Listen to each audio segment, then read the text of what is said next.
Right. So, on paper, if you listen to the billionaire investor Ray Dalio, the United Kingdom is basically a sinking ship. Right. Yeah, like structurally trapped. Exactly. Trapped in this 80-year cycle of just inevitable structural collapse. Yeah. But then you look at the actual world. If you walk onto the campus of, say, the University of Hertfordshire today, you're going to find thousands of brilliant young international students betting their entire life savings that the UK is like the ultimate launch pad for their futures. It's a huge paradox, honestly. It really is. Today. So for today's deep dive, we're going to figure out how both of these realities can be entirely true at the exact same time. I love this topic. Right. We're taking one country and looking at it through two aggressively opposed lenses.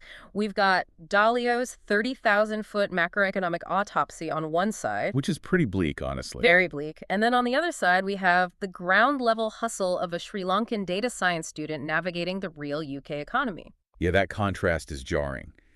But, I mean, it's probably the most accurate representation of what it actually feels like to live in the global economy right now. Completely. Like, you read the geopolitical headlines and you just assume, okay, the system is collapsing. Yep. But then you look at global migration patterns and you see these highly rational, highly ambitious people flocking to the exact epicenter of that supposed collapse. Okay, let's unpack this, because I want to start with the macro picture first.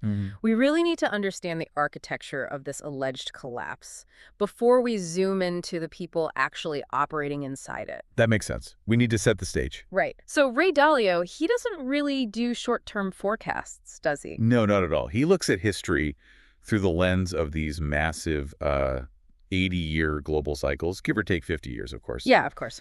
But he argues that world orders establish themselves, they peak, and then they inevitably deteriorate. And his assessment of the UK and the US, too, frankly, is that they are deep into that deterioration phase. Yeah, deep in it. And Dalio identifies 5 major forces that drive this cycle. And it really all begins with the mechanics of money and debt. Right, the financial foundation. Exactly. He argues the UK is suffering from a really profound systemic financial squeeze. But let's actually break down the mechanics of that squeeze for a second, because, national debt is one of those phrases that gets thrown around so much it almost loses its meaning. Oh, absolutely. It just sounds like monopoly money to most people. Right. So how does sovereign debt actually translate to a crumbling system on the ground? So think of it this way. Credit is the engine of initial growth, right? Okay. When a government or a population has access to cheap credit, they spend. Yeah, they buy houses, build bridges, all that. Exactly. That spending boosts the economy, builds infrastructure, funds public services. It feels like prosperity. Right. It feels great while it's happening. It does. But every dollar of credit issued is a dollar of future income that you've already spent. Oh, that's a good way to put it. And Dalio points out that you eventually reach this tipping point where the cost of just, servicing that accumulated debt starts to eat up the capital that should be going toward new growth. Okay, so it's not just that the UK owes a ton of money, it's that the interest payments alone are eating the budget that would normally go to, like, healthcare or education or fixing roads. Exactly. The pie of usable public money is shrinking.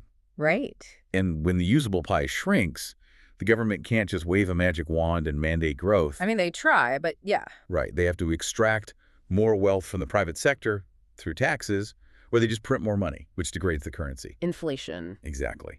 And you see this manifesting in the UK's stagnating productivity over the last, decade and a half. Yeah, it's been a while. The state simply lacks the financial agility to invest in the future because it is entirely bogged down paying for the past. Which naturally leads to the next domino falling, right? Yeah. If the state is broke and the economy is stagnating, the people living in that economy start to feel incredibly anxious. Oh, yeah. The anxiety is palpable. And that anxiety breeds Dalio's second force, which is internal, political, and social friction. Yeah, because economic stagnation is rarely distributed equally. Never. When a financial squeeze happens, the wealth and opportunity gaps that always kind of exist in a society, they suddenly become intolerable. Now, real quick, before we get into the specifics of this polarization, because in our source material, Dalio explicitly points to clashes between the hard left and the right as a primary symptom of this decline. Right. I just want to be completely clear to you, the listener.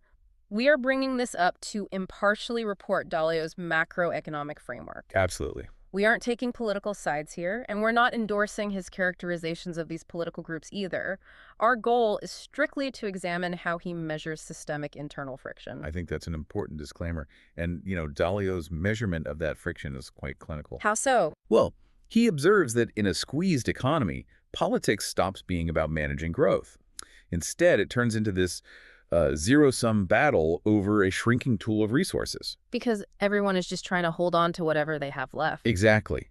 And when a large enough segment of the population decides the system is structurally rigged against them, the underlying social consensus just breaks down. People stop trusting the institutions. They stop trusting the media, the government, and honestly, each other. So if a country is like a Jenga tower, Dalio is saying the UK has essentially pulled blocks from the financial foundation and the social foundation all at once. That's a great analogy. And the tower is wobbling. I see this a lot like a massive legacy software system, too. Yeah.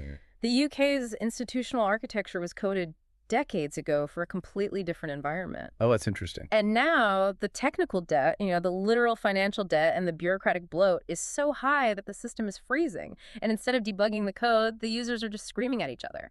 That's a highly accurate way to visualize it. And the scary part is, while the users are screaming at each other, the system becomes incredibly vulnerable to external threats. Which brings us to Dalio's third force, right? Yes, the geopolitical shift. Right. The world order we currently live in was essentially written in 1945 by the victors of the Second World War. Sure. But geopolitical dominance isn't permanent. When the dominant powers, like the U.S. and its allies, which obviously includes the U.K., when they become internally fractured and financially exhausted, rising powers spot the vulnerability. And Dalio specifically points to the alignment of China and Russia as a direct challenge to this Western order. He does. He looks at the war in Ukraine, the shifting alliances globally. But I want to ask you, how does a foreign conflict directly accelerate the UK's internal decline? I mean, they aren't the ones being invaded. Right, but geopolitical friction is incredibly expensive. If you are the UK and the global security umbrella is fraying, you suddenly have to radically increase your defense spending. And where does that money come from? Exactly. You are already squeezed by massive debt. You're already facing a population that's furious about declining public services. Yeah. If you divert billions into defense, you accelerate the internal decay. Yeah. But if you don't do it, you lose your standing and security in the global order. It is a vicious, compounding loop. Wow. And as if a financial squeeze, internal polarization, and geopolitical conflict weren't enough, Dalio throws in a fourth force. Yeah, he doesn't let up. Acts of nature. Right. Things like pandemics, severe droughts, or floods. Which, historically have actually toppled more empires than armies. Really? Oh, yeah. A pandemic or a climate shock acts as a massive stress test on a society. Yeah. If your society is financially robust and socially unified, you survive it. You bounce back. Right. Yeah. But if your society is drowning in debt and hates its own government, an act of nature can be the fatal blow. So we have these four converging catastrophes, but there has to be an opposing force, right? What about human ingenuity? I mean, the UK has some of the best universities on the planet. They literally helped invent the modern digital age. Surely technology can innovate them out of this debt cycle. So that is Dalio's fifth force, technology and inventiveness. Okay, good. Some hope. Sort of. He does acknowledge that innovation is the primary engine of long-term human prosperity. Right. But his warning is that technology does not exist in a vacuum. It constantly interacts with the chaos of the other four forces. What do you mean?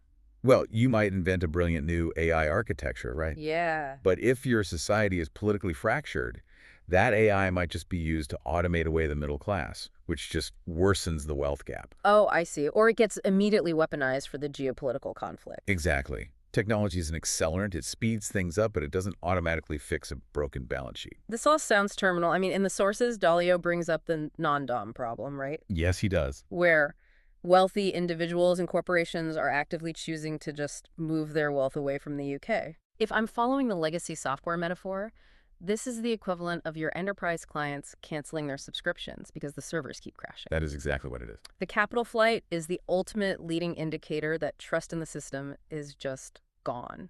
Is this the ultimate symptom of Force 1 and Force 2? I mean, if we connect this to the bigger picture, yes. Yep. When Delio is asked point blank if he's optimistic about the future of the UK, he just says no. Just flat out no. Flat out, he sees a nation with high debt, severe internal conflict, and extreme geopolitical vulnerability. Okay, I want to dramatically shift gears here because I want to aggressively push back on Dalio's pessimism for a minute. Let's do it. Because if the macroeconomic weather report is this bleak, if the system is structurally exhausting itself, like he says, why on earth is our second source entirely contradictory? It really is night and day. We have an interview from a YouTube channel called Study Abroad with Piyush, and it features this young man from Sri Lanka who just moved to the UK to study data science at the University of Hertfordshire. Yeah, and what's fascinating here is where the macro theory runs headfirst into the micro reality. Exactly. This student is highly technical, he's highly educated, and he's making a deeply calculated life decision. He didn't just throw a dart at a map. No, he thought this through. He represents a massive demographic of international talent. So to you, the listener, imagine you are making a massive life investment like this. You aren't looking at 80-year macroeconomic cycles, are you? Definitely not. You're looking at your own bank account. Right. So if Dalio's sinking ship theory is completely accurate, why is this student buying a first-class ticket to get on board? Because macro decline doesn't mean the immediate vaporization of infrastructure. Okay, explain that. The UK's legacy software system might be struggling, sure, but it still runs a few world-class programs better than almost anyone else, specifically higher education. And the student's rationale is brilliantly pragmatic. Let's look at why he chose the UK over a country like Australia, which is closer to his home in Sri Lanka and theoretically booming economically. Right. His first answer: cost arbitrage. Yep, it always comes down to the money. He explicitly states that the cost of acquiring a high-level master's degree in the UK is significantly lower than in Australia. And this completely flips Dalio's narrative on its head. How so? Well, Dalio sees a country running out of money, right? Uh-huh. A state that can't afford its bills. Yeah. But at the individual micro level, the UK is leveraging its historical academic prestige to offer a highly desirable export education at a globally competitive price point. They are undercutting the competition. Exactly. There's still a major player in that specific market. Right. And his second reason is even more fascinating because it completely bypasses the traditional idea of national infrastructure. Oh, the community aspect. Yes. He chose the UK because there is a massive established Asian ecosystem already there. He notes how easy it is to adapt when you have a community that shares your culture, your food, your networking habits. And this touches on something macroeconomic models almost always ignore. Well, when a state's capacity to provide a social safety net degrades, which is what happens in Dalio's debt, squeeze informal networks take over. Oh, wow. For this student, the presence of a vast integrated diaspora operates as his infrastructure. It lowers the friction of migration.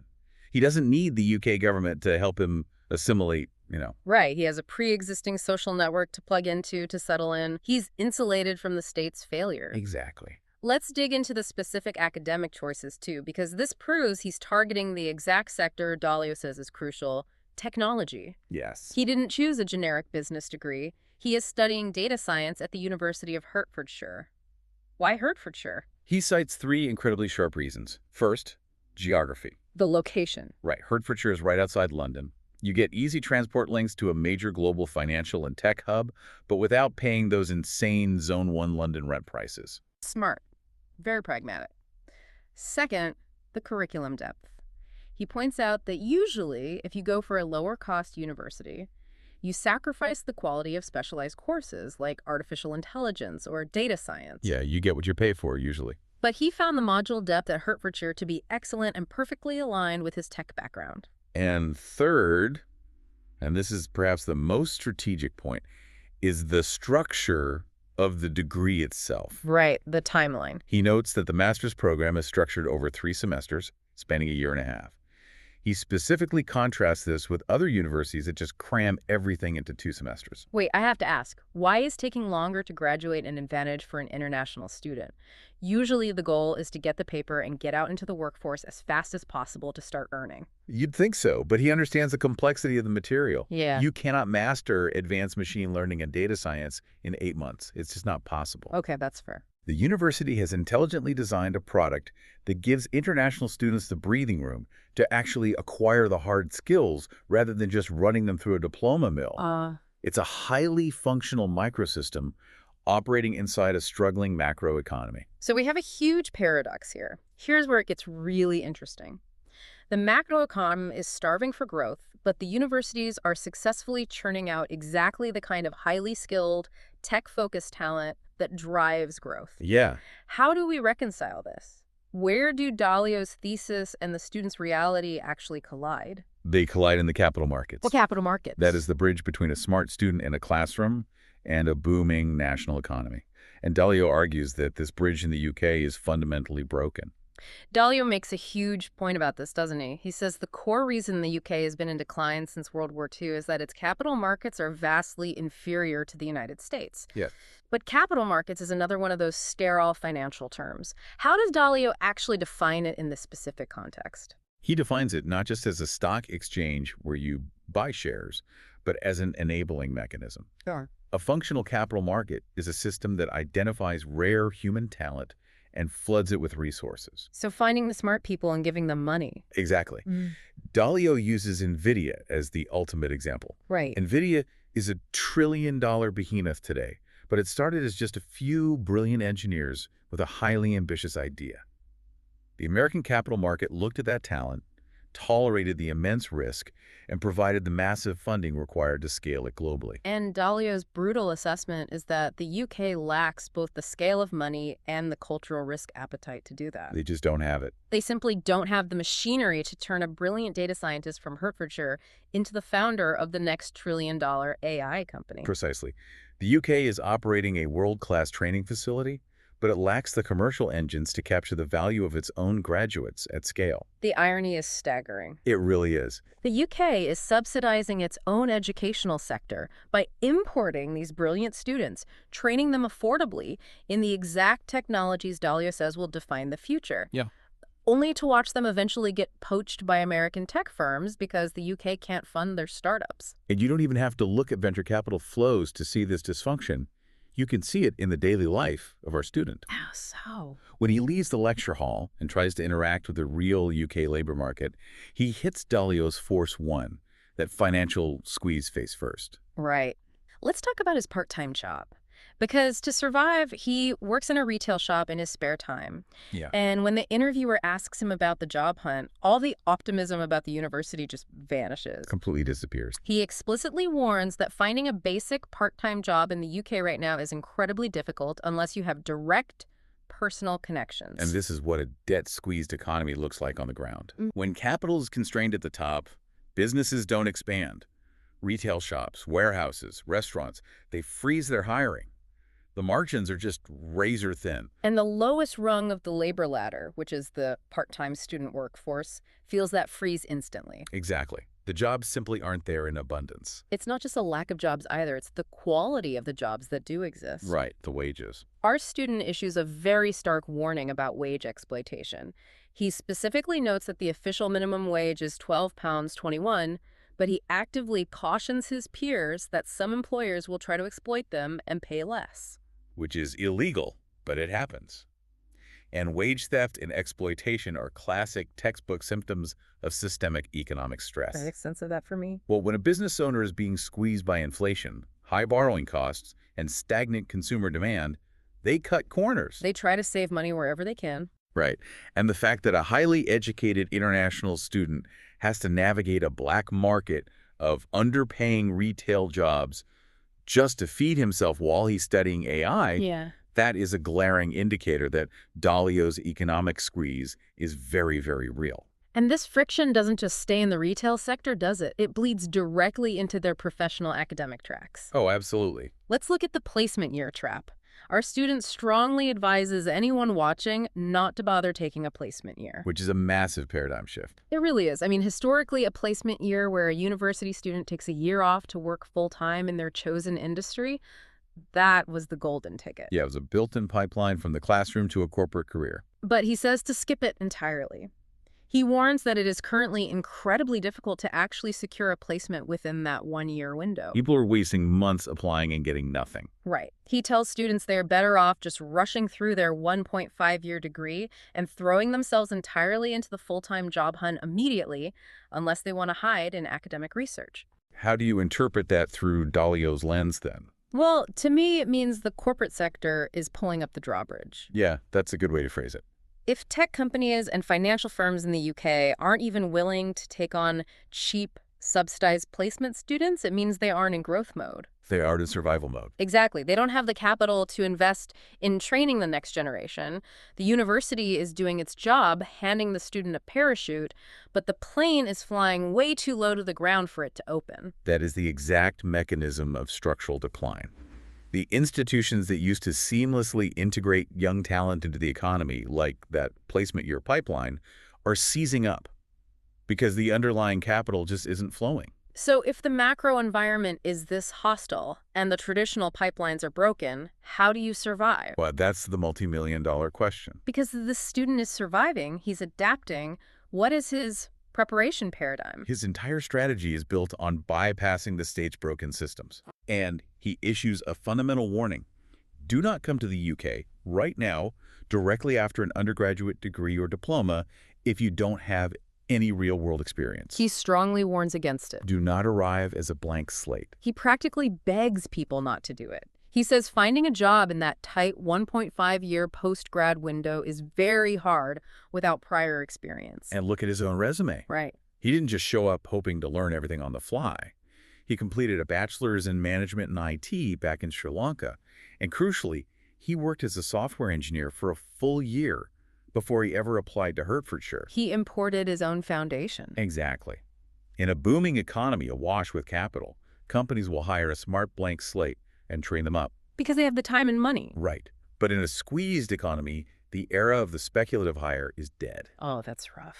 Employers demand plug-and-play competence. You have to arrive already possessing the hard skills that generate immediate value. And he also imported his own social safety net. We talked about the Asian ecosystem earlier, but let's look at how he handled housing. Oh, the housing market there is brutal. It is. But he isn't fighting the rental market or paying exorbitant fees for university halls. No. He reveals he is living with a relative who is already established in the UK. He pays his share of the rent, sure, but he completely bypassed the systemic friction of background checks, massive deposits, and bidding wars. He used his network to insulate himself from the macroeconomic chaos. Yes. This raises an important question about personal agency. Dalio notes that in times of global shift, countries with better resources survive. Okay. But this student proves that on an individual level, your resources are your prior work experience and your social network. He recognized that the formal systems are stressed, so he relied on an informal, high-trust network. So what does this all mean for the listener? Let's pull all of this together. Let's do it. We have Dalio's terrifying 80-year cycle of debt, polarization, and geopolitical threat on one hand, and we have our students' reality of affordable AI degrees, strategic networking, and retail hustles on the other. How should someone listening use this to navigate their own life decisions? You have to reject the binary. The map is contradictory because both things are true. Right. Dalio is absolutely right about the macro headwinds. The days of the UK being a frictionless, high-growth engine where a rising tide lifts all boats, those days are likely over, at least for this cycle. The Jenga tower of public debt and social cohesion is wobbling dangerously. But the decline of a nation on a spreadsheet doesn't vaporize the opportunity for an individual on the ground. Exactly. The UK still possesses incredible localized assets. Right, like we saw. The University of Hertfordshire is still teaching cutting-edge data science. The proximity to London still matters. The global language is still English.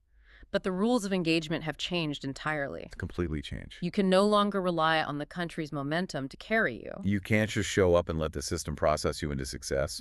The structural cracks mean the safety nets are basically gone. If you stumble, you will fall through. But if you arrive like our student, highly motivated, armed with prior technical experience, deeply pragmatic about costs, and plugged into a strong social network, the UK is still a phenomenal staging ground or launchpad. You have to be your own engine now. Yes. So whether you are evaluating a career pivot, applying for a degree abroad, or launching a startup, you have to run two separate calculations. Micro and micro. Right. You need to analyze the macroeconomic weather report, the debt, the capital markets, the political stability, but you also have to analyze the microterrain. Ask yourself the hard questions. Are there specific localized inefficiencies you can exploit? Can you arbitrage the cost of education? Can your personal network bypass a broken housing market?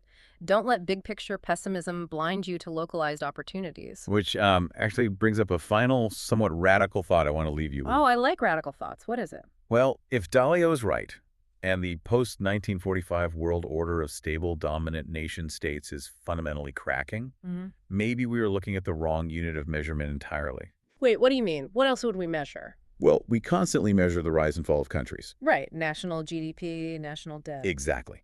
But look at our student. He is a Sri Lankan national acquiring specialized AI knowledge in the UK, likely to deploy that knowledge in a remote role funded by U.S. capital, all while relying on an international diaspora for his social infrastructure. Wow. He is completely decentralized. Exactly. Perhaps the true superpowers of the next 80 years won't be nations at all. That's a crazy thought. Think about it. Perhaps the new centers of resilience and inventiveness will be these hypermobile, globally networked individuals. Just moving where the opportunity is. Right. They treat countries merely as platforms, extracting the education from one, the capital from another, and insulating themselves from the structural decay of any single government. Like downloading apps onto a phone. Yes. If the smartest, most adaptable minds are essentially living borderless, platform-agnostic lives, does the concept of a national decline even matter to them? That is a phenomenal question. If the national Jenga tower falls, the people who spent their time building their own individual parachutes out of data science degrees and global networks, they just float away to the next platform. It completely redefines what security means in the 21st century. It really does. Well, we have covered massive ground today, unpacking the invisible forces that shape our economies and the highly visible choices that define our lives. It's been a wild ride. It has. So to you listening, keep questioning the headlines, keep building your own foundation, and we'll see you on the next deep dive.